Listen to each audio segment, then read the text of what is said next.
വേദിയിലും സദസ്സിലുമുള്ള തുല്യ ബഹുമാനത്തോടെ ഞാൻ കാണുന്ന പ്രിയങ്കരായ സുഹൃത്തുക്കളെ, ആഹ്ലാദത്തോടും രോഷത്തോടും കൂടിയാണ് ഇത്തരമൊരു പ്രതിഷേധ ചടങ്ങ് ഞാൻ ഉദ്ഘാടനം ചെയ്യുന്നത്. ആഹ്ലാദത്തിന് കാരണം നാം ഒരു ഫാസിസ്റ്റ് ഭരണകൂടത്തിൻ്റെ പീഡനങ്ങൾക്കും ജനാധിപത്യ വിരുദ്ധമായ പ്രവൃത്തികൾക്കുമെതിരായി യോജിച്ചിരിക്കുന്നു എന്നതാണ്. രോഷത്തിന് കാരണം ഞാൻ പറയേണ്ടതില്ല. അവസാനമായി ഒരു തുടർക്കഥയിലെ അവസാനത്തെ കണ്ണി എന്ന പോലെ ഉണ്ടായ എമ്പുരാനിൽ ഏർപ്പെടുത്തിയ നിബന്ധനകളും അതിനുവേണ്ടി അവർക്ക് സ്വയം തന്നെ മുറിച്ചു മാറ്റേണ്ടി വന്ന ഭാഗങ്ങളും അതെല്ലാം ചേർന്ന് ഉണ്ടാക്കുന്ന, എഴുത്തുകാരിലും കലാകാരരിലും ജനാധിപത്യ സ്നേഹികളിലും ഉണ്ടാക്കുന്ന ഒരു രോഷമാണ്. ഞാനൊരു ദീർഘ പ്രഭാഷണത്തിന് മുതിരുന്നില്ല. എൻ്റെ ഡോക്ടർ ഇവിടെ ഇല്ലാത്ത സമയമാണ്. വേണമെങ്കിൽ എങ്കിലും അദ്ദേഹത്തിൻ്റെ നിബന്ധന അനുസരിച്ച് ഞാൻ വളരെ സംസാരിച്ചുകൂടാ. 2-3 കാര്യങ്ങൾ നാം ശ്രദ്ധിക്കേണ്ടതുണ്ട് എന്ന് തോന്നുന്ന 2-3 കാര്യങ്ങൾ പറയുകയാണ് ചെയ്യുന്നത്. ഇതിലൂടെ പുറത്തു വന്നിരിക്കുന്നത് എങ്ങനെയെല്ലാമാണ് ഏത് സമൂഹത്തിലും ഫാസിസം പ്രവർത്തിക്കുന്നത് എന്നതിൻ്റെ ഒരു മാതൃക ആണ്. ഫാസിസത്തിൻ്റെ അത് പല രീതിയിൽ നിർവചിക്കപ്പെട്ടിട്ടുണ്ട്. നിങ്ങൾക്കറിയാം, ഹന്നാ അരൻറ്റിൻ്റെ നിർവചനങ്ങളുണ്ട്, നോം ചോംസ്കിയുടെ നിർവചനങ്ങളുണ്ട്, ഉംബർട്ടോ ഇക്കോയുടെ നിർവചനങ്ങളുണ്ട്. ഒരുപാട് പേർ ഫാസിസത്തെ പല രീതിയിൽ നിർവചിച്ചിട്ടുണ്ട്. പക്ഷെ അതിൽ ഏറ്റവും പ്രധാനമായി അല്ലെങ്കിൽ പൊതുവായി അവരെല്ലാവരും ചൂണ്ടിക്കാട്ടിയിട്ടുള്ള ചില കാര്യങ്ങളും ഉണ്ട്. ഒന്നാമത്തേത്, ജനാധിപത്യം എന്ന ആശയത്തോട് തന്നെയുള്ള വിയോജിപ്പോ വിരോധമോ ആണ്. അഭിപ്രായ വ്യത്യാസങ്ങളെ പൊറുപ്പിക്കാതിരിക്കുക, എല്ലാ ജനതയും ഏകാഭിപ്രായക്കാരായിരിക്കണം എന്ന് നിർബന്ധിക്കുക, ദേശസ്നേഹം എന്ന പേരിൽ അവർ സങ്കല്പിക്കുന്ന ഒരു ദേശത്തെ സ്നേഹിക്കുവാനായി എല്ലാ ജനങ്ങളെയും നിർബന്ധിക്കുക, ആ ദേശസ്നേഹത്തെ തന്നെ ചില പ്രതീകങ്ങളിലേക്ക്, അത് രാമനെ പോലുള്ള പ്രതീകങ്ങളിലേക്ക്, ഇന്നത്തെ ഉദാഹരണം പറയുകയാണെങ്കിൽ ഒതുക്കി അതിൻ്റെ അർത്ഥം മുഴുവനായിട്ട് ചോർത്തി കളയുക. കാരണം ദേശസ്നേഹത്തിൻ്റെ അർത്ഥം ഒരു ഭൂപടത്തിൻ്റെ ഒരു കഷ്ണത്തോടുള്ള സ്നേഹമെന്നല്ല, നിങ്ങളുടെ ദേശത്തിൽ ജീവിക്കുന്ന മനുഷ്യരോട്, ജീവിക്കുകയും പൊരുതുകയും പീഡിപ്പിക്കപ്പെടുകയും ചെയ്യുന്ന മനുഷ്യരോടെല്ലാമുള്ള മഹാസാഹോദര്യം എന്നാണ്. ആ അർത്ഥത്തിലല്ല നിർഭാഗ്യവശാൽ ദേശസ്നേഹം എന്ന വാക്ക്, ദേശീയത എന്ന വാക്ക് സമീപകാലത്ത് ഉപയോഗിക്കപ്പെടുന്നത് എന്ന് നമുക്ക് അറിയാം. അപ്പോൾ സ്വതന്ത്ര ചിന്തയുടെ അവസാനം സ്വപ്നം കാണുന്ന ഒരു ചെറിയ സമൂഹത്തിനകത്തൊരു ചെറിയ സമൂഹത്തെയാണ് നാം പൊതുവെ ഫാസിസ്റ്റുകൾ എന്ന് വിളിക്കുന്നത്. അവരെ സംബന്ധിച്ചിടത്തോളം പാരമ്പര്യം ഏകശിലാരൂപമാണ്. അതൊരൊറ്റ പാരമ്പര്യമാണ്, അത് ആരാധിക്കപ്പെടേണ്ട പാരമ്പര്യമാണ്, അതിൽ ചോദ്യം ചെയ്യേണ്ടതായി ഒന്നും തന്നെ ഇല്ല എന്ന് അവർ കരുതുന്നു. നിശ്ചയമായും പാരമ്പര്യത്തിൻ്റെ ഒരുപാട് അംശങ്ങളെ നാം എല്ലാം സ്വാംശീകരിക്കുന്നുണ്ട്. ഏത് എഴുത്തുകാരും കലാകാരരും എല്ലാം അത് സ്വാംശീകരിക്കുന്നുണ്ട്. പക്ഷേ പാരമ്പര്യത്തെ വിവേചന ബുദ്ധിയോടെ തിരിച്ചറിയാൻ, അതിൻ്റെ നന്മകളും തിന്മകളും തിരിച്ചറിയാനുള്ള കഴിവ് കൂടിയാണ് നമ്മെ ഒരു ആധുനിക സമൂഹമായി മാറ്റുന്നത്. കാരണം നമ്മുടെ പാരമ്പര്യത്തിൽ വർണ്ണവും ജാതിയും ഒക്കെ ഉൾപ്പെട്ട അനേകം വൃത്തികേടുകളുണ്ട്. അവയ്ക്കെതിരെയുള്ള ബോധം കൂടിയാണ് നമ്മെ പുതിയ മനുഷ്യരാക്കി മാറ്റുന്നത്. ആ രീതിയിലുള്ള തിരിച്ചറിവില്ലാതെ പാരമ്പര്യത്തെ അതേപടി ആരാധിക്കാൻ എല്ലാ മനുഷ്യരും തയ്യാറാകണമെന്ന് ആഗ്രഹിക്കുന്ന ഒരു കൂട്ടമാണ് ഫാസിസ്റ്റുകൾ എന്ന് പറയാം. വിയോജിപ്പുകളിൽ അവർ വിശ്വസിക്കുന്നില്ല, ഓരോ വിയോജിപ്പിനെയും അടിച്ചമർത്താൻ ശ്രമിക്കുകയും ഓരോ വിയോജിപ്പിനെയും ഒരു വിശ്വാസ വഞ്ചനയായി കാണുകയും ചെയ്യുക എന്നത് ഫാസിസത്തിൻ്റെ ഒരു അടിസ്ഥാന സ്വഭാവമാണ്. അതിൻ്റെ ഭാഗമായി തന്നെയാണ് നാനാത്വം നിരസിക്കപ്പെടുന്നത്. നമുക്കറിയാം, ഇന്ത്യ എന്ന് പറഞ്ഞാൽ അനേക തരത്തിലുള്ള മതങ്ങളുടെ, അനേക ജനവിഭാഗങ്ങളുടെ, അനേകം പ്രാദേശിക സംസ്കാരങ്ങളുടെ, അനേകം ഭാഷകളുടെ ഒരു സമൂഹമാണ് എന്ന്. ഈ വൈവിധ്യമാണ് ഇന്ത്യ എന്ന ആശയത്തിൻ്റെ കാതൽ.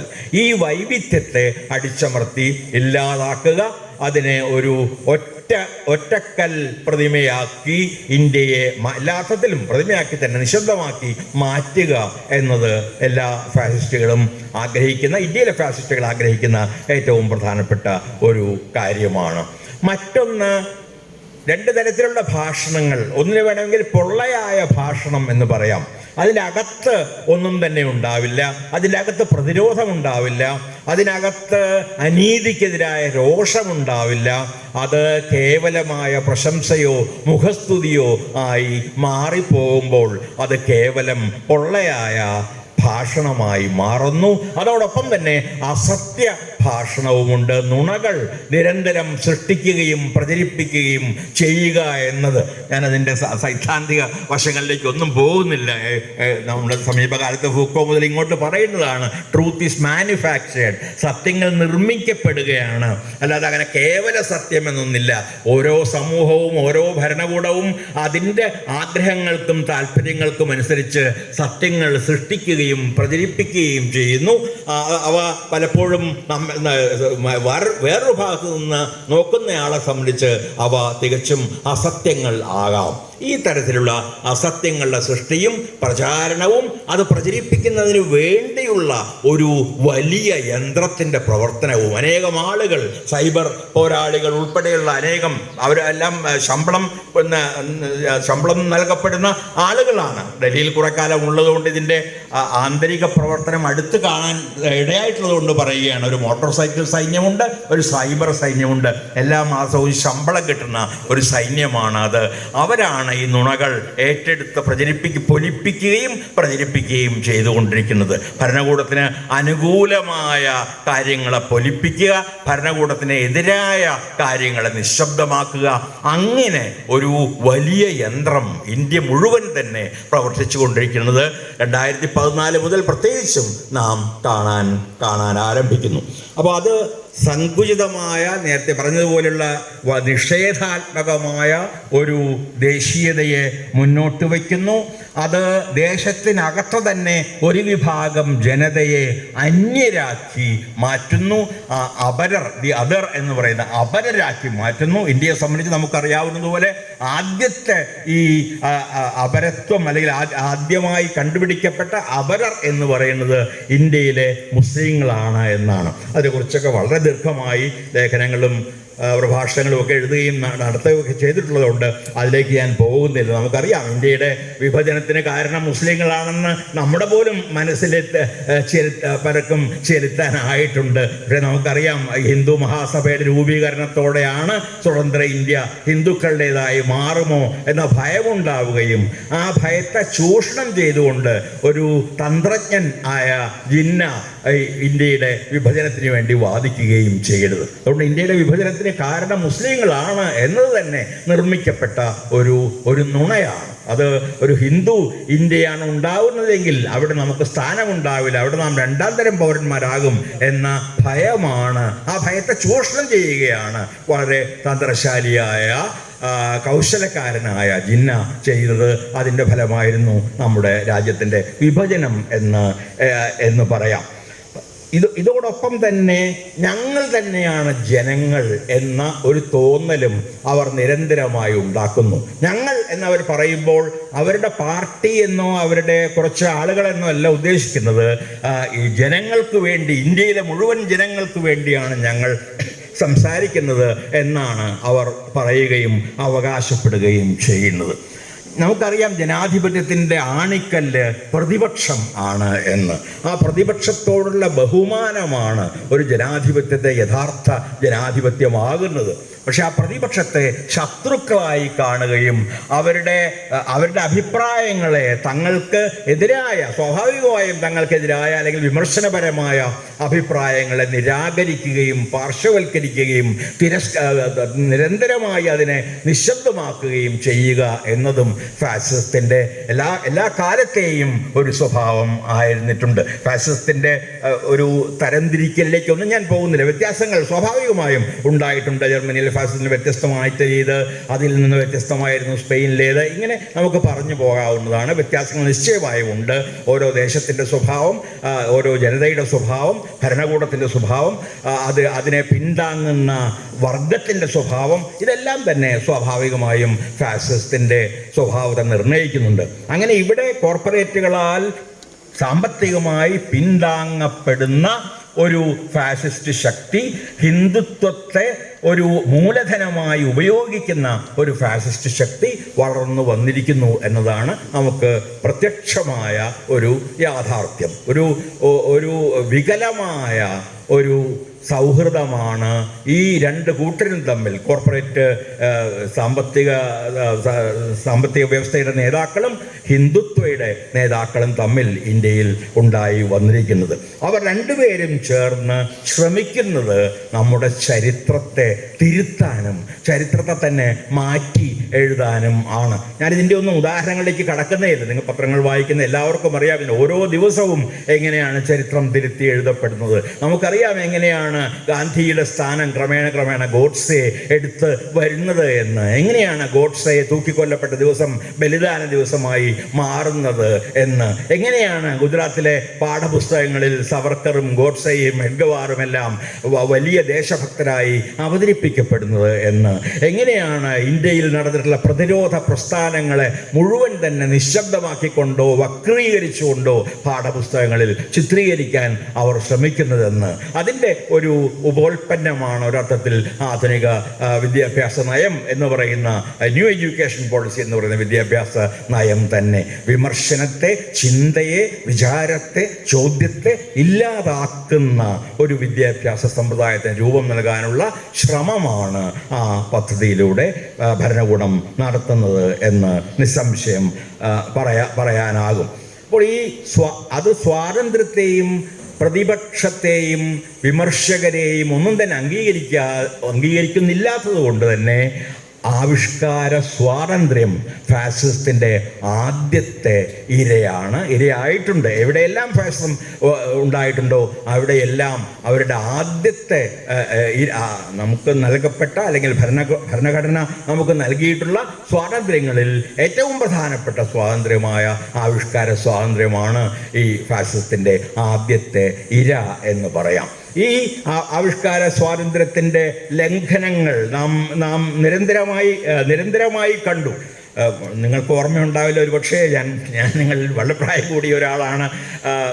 ഭഗവാൻ കാലു മാറുന്നു എന്ന നാടകത്തിനെതിരെ കേരളത്തിൽ RSSൻ്റെ ആദ്യത്തെ ആക്രമണമുണ്ടായത് ഭഗവാൻ കാലു മാറുന്നു എന്ന നാടകത്തിനെതിരെ. അത് കളിക്കാൻ സമ്മതിക്കാതെ നടീനടന്മാരെ പോലും കല്ലെറിഞ്ഞുകൊണ്ട് ആണ് ആക്രമണം തുടങ്ങിയത്. വർഷങ്ങൾക്ക് മുമ്പുള്ള കഥയാണ്.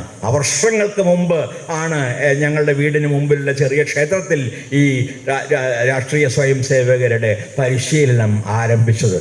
അതൊന്നും നാം ഏറ്റവും ഭീകരമായ ദുസ്വപ്നത്തിൽ പോലും സങ്കല്പിച്ചിരുന്നില്ല ഈ ആളുകൾ ഒരു ദിവസം രാജ്യം ഭരിക്കും എന്ന്. എന്നാൽ ക്രമേണ 100 വർഷം കൊണ്ട് 1914 ഹിന്ദു മഹാസഭ രൂപീകരിക്കപ്പെടുന്നത്. 100 വർഷം കൊണ്ട് അവർ നടന്ന് ഭരണകൂടത്തിലെത്തുകയും ഭരണകൂടത്തിലേറുകയും നമ്മുടെ മുഴുവൻ തന്നെ വായടയ്ക്കാനുള്ള ശ്രമങ്ങൾ ആരംഭിക്കുകയും ചെയ്തു എന്ന് നമുക്കറിയാം. അതിന് ആദ്യമായി ഭരണഘടനയെ നിശബ്ദമാക്കണം. കാരണം ഭരണഘടന നമുക്ക് നൽകുന്ന അനേക സ്വാതന്ത്ര്യങ്ങളിൽ ഏറ്റവും പ്രധാനപ്പെട്ട ഒന്നാണ് ആവിഷ്കാര സ്വാതന്ത്ര്യം. ഭരണഘടനയെ നിശബ്ദമാക്കണം, കോടതികളെ തങ്ങൾക്ക് അനുകൂലമാക്കണം, ജനങ്ങളെ പല കാരണങ്ങൾ പറഞ്ഞ് പരസ്പരം കലഹിപ്പിക്കണം. ഇന്ന് ക്രിസ്ത്യൻ സമൂഹവും ഇസ്ലാം സമൂഹവും തമ്മിൽ, ഞാൻ തുറന്നു പറയുന്നു, ക്ഷമിക്കുക, ഇസ്ലാം സമൂഹവും തമ്മിൽ നാം പലപ്പോഴും കാണുന്ന ഈ വിരോധം ഇല്ലാത്തൊരു ശത്രുവിനെ ഉണ്ടാക്കി കൊടുക്കുകയും അങ്ങനെ ഈ സമൂഹങ്ങളെ പാർശ്വവൽക്കരിക്കാൻ ശ്രമിക്കുകയും ചെയ്യുക. ഇത് ഫാസിസത്തിൻ്റെ ഒരു തന്ത്രമാണ്. വിഭജിച്ച് ഭരിക്കുക. ഇത് നാം പറയാറുള്ളത് അധിനിവേശകരായ ബ്രിട്ടീഷുകാരെ കുറിച്ചാണ്. അതേ അധിനിവേശകരുടെ തന്ത്രമാണ്. കാരണം ഇപ്പോൾ നടക്കുന്നത് ഒരു ആഭ്യന്തരമായ അധിനിവേശം തന്നെയാണ്. അതേ തന്ത്രമാണ് ഫാസിസ്റ്റുകളും ഇന്ന് ഉപയോഗിക്കുന്നത് എന്ന് നമുക്കറിയാം. കാരണം ഭരണഘടന അംഗീകരിച്ചാൽ മതേതരത്വം അംഗീകരിക്കണം, ജനാധിപത്യം അംഗീകരിക്കണം, സമത്വം എന്നത് ആദർശമായെങ്കിലും അംഗീകരിക്കണം, എല്ലാ മതങ്ങളുടെയും സ്വാതന്ത്ര്യം അംഗീകരിക്കണം, എല്ലാ അഭിപ്രായങ്ങളുടെയും ആശയങ്ങളുടെയും ആവിഷ്കാര സ്വാതന്ത്ര്യം അംഗീകരിക്കണം. അതുകൊണ്ട് ഏറ്റവും നല്ല വഴി ഈ ഭരണഘടനയെ തന്നെ മാറ്റിയെടുക്കുകയോ അല്ലെങ്കിൽ അതിനെ നിശബ്ദമാക്കുകയോ അല്ലെങ്കിൽ അതിനെ വളച്ചൊടിച്ച് വ്യാഖ്യാനിക്കാനുള്ള സ്വാതന്ത്ര്യം കോടതികൾക്ക് നൽകുകയോ ആണ്. അങ്ങനെയാണ് ഒരു ഇന്നത്തെ അവസ്ഥ. ഇതിനെ അരുൺ ഷൂറി നിങ്ങൾ ഓർക്കുക, ഞാൻ ഓർക്കുന്നത് ആദ്യകാലത്തൊരു ഭാരതീയ ജനതാ പാർട്ടിയുടെ പിന്തുണക്കാരനായിട്ടാണ്. പക്ഷെ പിന്നീട് അദ്ദേഹത്തിന് ഏതോ സമയത്ത് സത്യം മനസ്സിലാവുകയും മാറുകയും ചെയ്തു. അദ്ദേഹം സമീപകാലത്ത് ഈ ഇന്ത്യയിലെ അവസ്ഥയെ വിശേഷിപ്പിച്ചത് വികേന്ദ്രീകൃതമായ ഒരു അടിയന്തരാവസ്ഥ എന്നാണ്. കേന്ദ്രീകൃതമായ ഒരു അടിയന്തരാവസ്ഥ നാം നേരത്തെ കണ്ടു. വികേന്ദ്രീകൃതമായ എല്ലായിടത്തും ചെറിയ ചെറിയ ചെറിയ രീതികളിൽ, സൂക്ഷ്മമായ രീതികളിൽ പ്രവർത്തിക്കുന്ന ഒരു അടിയന്തരാവസ്ഥ. എല്ലാ കലകളെയും എല്ലാ പ്രഭാഷണങ്ങളെയും എല്ലാ തരത്തിലുള്ള സൗന്ദര്യാവിഷ്കാരങ്ങളെയും ഒക്കെ തന്നെ, അല്ലെങ്കിൽ നീതിയുടെ അഭിലാഷത്തിൻ്റെ ആഗ്രഹങ്ങളെയും ഒക്കെ തന്നെ നിയന്ത്രിക്കുന്ന ഒരു പലയിടത്തായി പ്രവർത്തിക്കുന്ന ഒരു അടിയന്തരാവസ്ഥയിലൂടെയാണ് നാം ഇന്ന് വാസ്തവത്തിൽ കടന്നു പോകുന്നത്. അതുകൊണ്ട് ഇന്ത്യയെ ഒരു റിപ്പബ്ലിക് എന്ന് വിളിക്കുക ഇനി സാധ്യമാണോ എന്ന സ്വാഭാവികമായ ചോദ്യമുണ്ട്. കാരണം അധികാരം തികച്ചും പൗരസമൂഹത്തിലായിരിക്കുന്ന ഒരവസ്ഥയാണ്, ഒരു രാജ്യത്തെയാണ്, ഒരു ദേശത്തെയാണ് റിപ്പബ്ലിക് എന്ന് നാം വിളിക്കുന്നത്. രക്ഷകരെ കാത്തിരിക്കുന്ന ആളുകളെയല്ല, അല്ലെങ്കിൽ ഏതെങ്കിലും ഒരാളെ രക്ഷകനായി കാണുന്ന ഒരു സമൂഹത്തെ അല്ല നാം റിപ്പബ്ലിക് എന്ന് വിളിക്കുന്നത്. അത് പൗരർ തന്നെ നായകരാകുന്ന ഒരു തികഞ്ഞ ജനാധിപത്യത്തിൻ്റെ ഒരു അവസ്ഥയാണ്. എന്നാൽ ഫാസിസ്റ്റുകളെ സംബന്ധിച്ചിടത്തോളം പൗരർ എന്ന് പറഞ്ഞാൽ ചുമതലകൾ മാത്രമുള്ളവരാണ്, അവകാശങ്ങൾ ഉള്ളവരല്ല. അവർക്ക് സമരങ്ങൾ നടത്തിക്കൂടാ, അവർക്ക് അവകാശങ്ങൾക്ക് വേണ്ടി ശബ്ദമുയർത്തിക്കൂടാ. അവർ ചെയ്യേണ്ടത് അനുസരിക്കുകയും നികുതി നൽകുകയും മാത്രമാണ്. ഇതാണ് പൗരരെക്കുറിച്ചുള്ള പൊതുവായ ഫാസിസ്റ്റ് സങ്കല്പം. അതുകൊണ്ട് എല്ലാ അഭിപ്രായ വ്യത്യാസങ്ങളെയും അടിച്ചമർത്തേണ്ടത് അവരുടെ ആവശ്യമാണ്.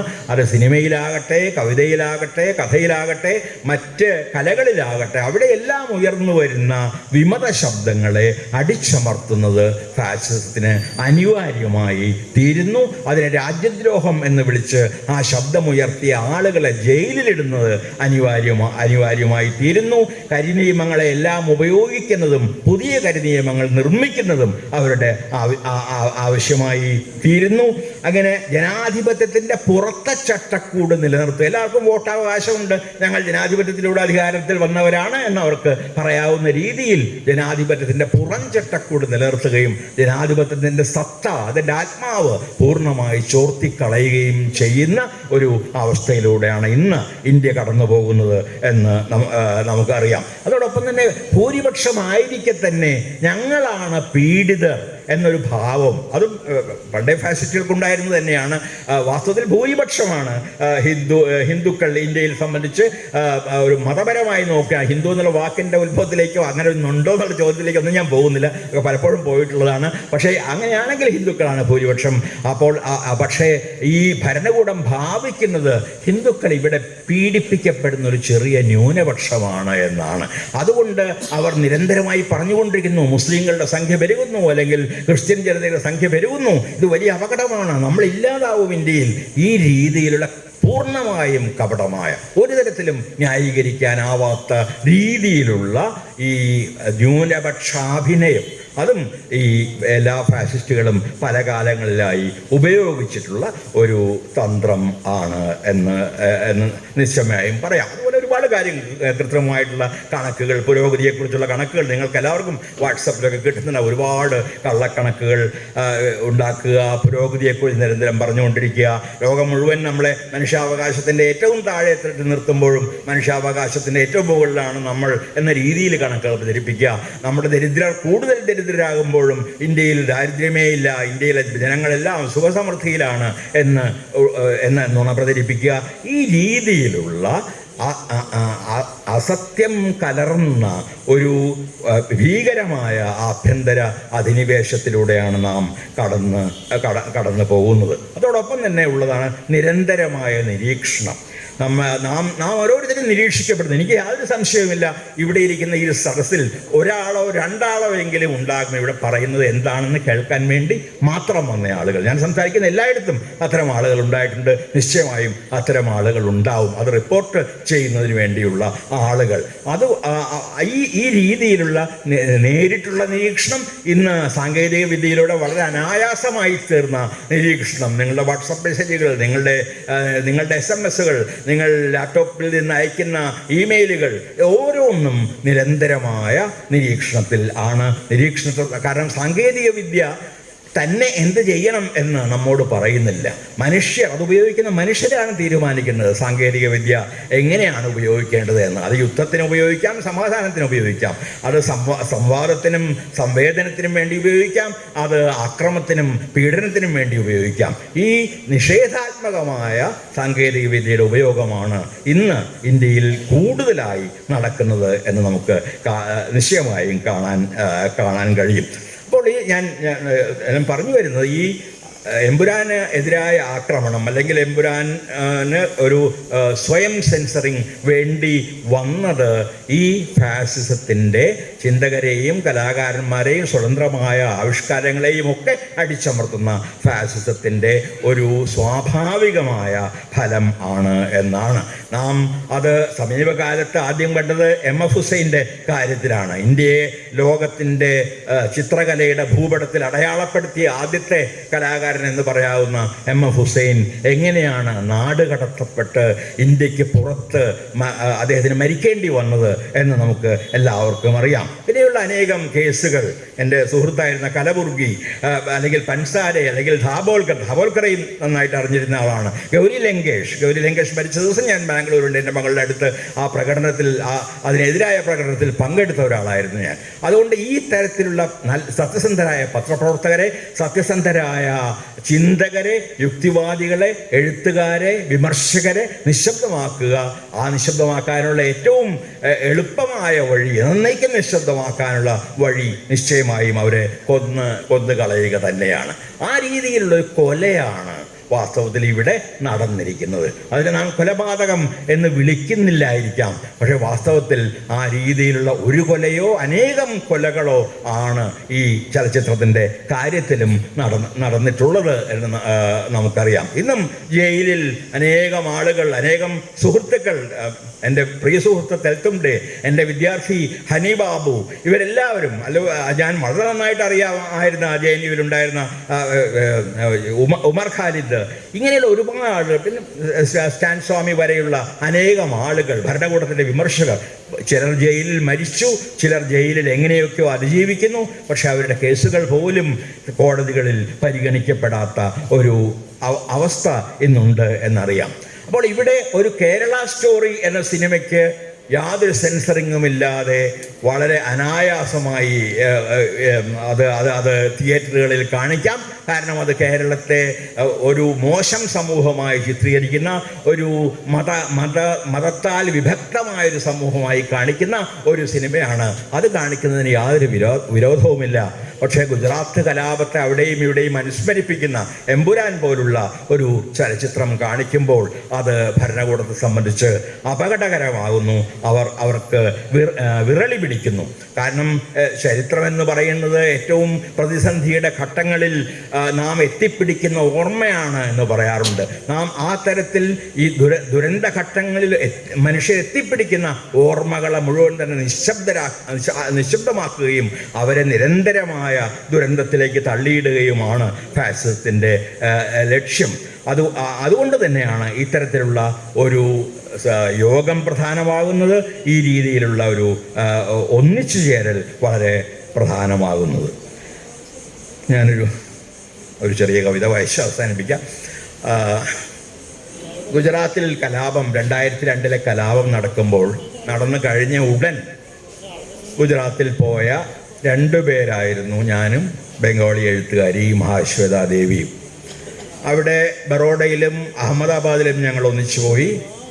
അവിടുത്തെ തന്നെ ഒരു നാടകൃത്തും കൂടിയായ ഹിരൺ ഗാന്ധി എന്ന് പറഞ്ഞയാളും ഞങ്ങളുടെ കൂടെ ഉണ്ടായിരുന്നു. ആ ക്യാമ്പുകളിൽ ഞങ്ങളെ കൊണ്ടു നടക്കുന്നതിന് നേരിട്ട് അഹമ്മദാബാദിലെയും വഡോദരയിലെ അഥവാ ബറോഡയിലെയും ക്യാമ്പുകളിൽ നിന്ന്, ഇരകളിൽ നിന്ന്, കൊല്ലപ്പെടാതെ എങ്ങനെയോ അതിജീവിച്ച ഇരകളിൽ നിന്ന് പിന്നീട് പത്രങ്ങളിൽ നിന്ന് ഒരുപാട് കഥകൾ കേൾക്കാനുള്ള ഞാൻ ഓർക്കാൻ ആഗ്രഹിക്കാത്ത ദുസ്വപ്നം പോലെ മാത്രം ഓർമ്മയിൽ തെളിയുന്ന അവസരവും എനിക്കും മഹാശ്വേതയ്ക്കും ഉണ്ടായി. ഞങ്ങൾ അവിടുത്തെ എഴുത്തുകാരെ വിളിച്ചുകൂട്ടി സംസാരിച്ചു. പക്ഷെ അവർ ഭീതിയിലായിരുന്നു. ഞാൻ സൂചിപ്പിച്ച ഹിരൺ ഗാന്ധിയെ പോലെ മറ്റൊരു കവി കൂടി ഉണ്ടായിരുന്നു ആ കൂട്ടത്തിൽ. 2-3 പേര് ആണ് ഉണ്ടായിരുന്നത്. മല്ലിക സാരാഭായി ഉണ്ടായിരുന്നു, ഞാൻ കൃത്യമായി ഓർക്കുന്നു. അങ്ങനെ 2-3 പേരാണ് നാം ഇതിനെതിരെ പ്രതികരിക്കണമെന്ന് മുന്നോട്ട് വന്നത്. 120ഓളം ആളുകളുള്ളൊരു യോഗമായിരുന്നു അത്. ബാക്കി എല്ലാവരും നിശബ്ദരായിരുന്നു. ആ നിശബ്ദത അത് കൊളാബറേഷൻ, അതായത് ഇവരുമായുള്ള സഹകരണമായിരുന്നോ അതോ ഭയമായിരുന്നോ എന്ന് എനിക്കും ഇന്ന് പോലും പൂർണ്ണമായും അറിഞ്ഞുകൂടാ. പക്ഷെ നിശബ്ദതയായിരുന്നു ആ ഹാളിനെ ഭരിച്ചിരുന്നത്.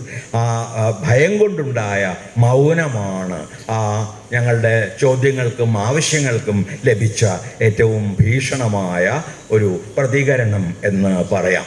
ഞാൻ ആ കാലത്ത് തന്നെ ഒരു കവിതാ പരമ്പര എഴുതി, സാക്ഷ്യങ്ങൾ എന്ന പേരിൽ. അത് മുഴുവനൊന്നും വായിക്കുന്ന 8-9 കവിതകളുണ്ട്. അതിലാദ്യത്തെ ഒരു ചെറിയ കവിത വായിച്ച് ഞാൻ നിർത്താം. നിങ്ങളെല്ലാവരും കേട്ടിട്ടുണ്ടാവും ഈ സംഭവത്തെക്കുറിച്ച്. ഗർഭിണിയായ ഒരു സ്ത്രീയുടെ, പറയാൻ പോലും എനിക്ക് കഴിയുന്നില്ല, വയറ് കീറി കുഞ്ഞിനെ പുറത്തെടുത്ത കുഞ്ഞിനെയും പ്രസവിക്കാനിരുന്ന ആ സ്ത്രീയെയും ഒന്നിച്ച് കൊന്നുകളഞ്ഞതിൻ്റെ അതിഭീകരവും ആസുരവുമായ കഥ. ആസുരം എന്ന് പോലും പറഞ്ഞുകൂടാ, കാരണം എനിക്ക് അറിഞ്ഞുകൂടാ. ആസുരരിൽ ഒരുപാട് നല്ല പേരുണ്ടായിരുന്നു എനിക്ക് തോന്നുന്നു. അപ്പോൾ അന്ന് ഗുജറാത്ത് മാർച്ച് 2002. അപ്പോൾ ആ സമയത്ത് തന്നെ എഴുതിയൊരു കവിതയാണ്, വളരെ പഴയത്. സാക്ഷ്യങ്ങൾ എന്ന എൻ്റെ പുസ്തകത്തിൽ അതുണ്ട്. അതിലെ കവിത പിറവി എന്നൊരു കവിത മാത്രം ഞാൻ വായിക്കാം. അത് ഈയിടെ പ്രചരിക്കുന്നുണ്ടെന്ന് തോന്നുന്നു പലരും. ആ അമ്മ ആ കുട്ടിയോട് സംസാരിക്കുന്ന പോലെയാണ് അത് എഴുതിയിട്ടുള്ളത്. ഗദ്യത്തിലാണ്. ഉണ്ണി, നിന്റെ വരവ് ഇങ്ങനെയായിരിക്കുമെന്ന് ഞാൻ തീരെ കരുതിയിരുന്നില്ല.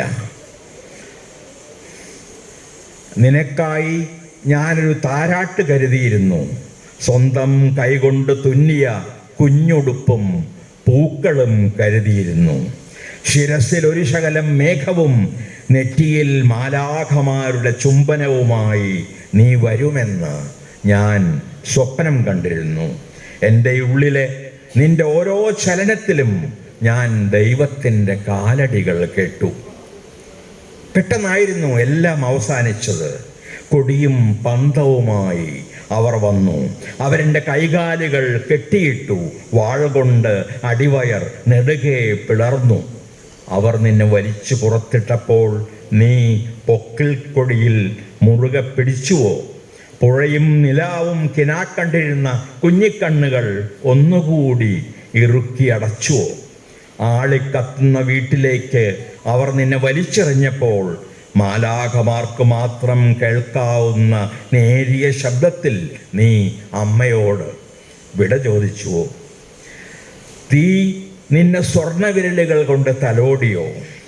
ജ്വാലകളുടെ തൊട്ടിലിൽ കാറ്റ് നിന്നെ താരാട്ടിയോ? ജനിക്കാതെ തന്നെ നീ ജീവിതത്തിൻ്റെ മുഴുവൻ നോവും ഒരു ഞൊടിയിൽ അറിഞ്ഞുവോ? ഇല്ല, ഒരമ്മയും ഇങ്ങനെ കുഞ്ഞിനെ ചിതയിലേക്ക് പെറ്റിട്ടുണ്ടാവില്ല. ഒരു നിലവിളിയും ഇങ്ങനെ ഉയരും മുമ്പേ ചാരമായിട്ടുണ്ടാവില്ല. വിട, നിന്നെ പിറക്കാൻ അയക്കാത്ത ലോകത്തിൽ എനിക്കും ഇനി പിറക്കേണ്ട. ഇന്ത്യയിലെ അമ്മമാരെ, നിങ്ങൾ ഇനി പ്രസവിക്കുകയും വേണ്ട.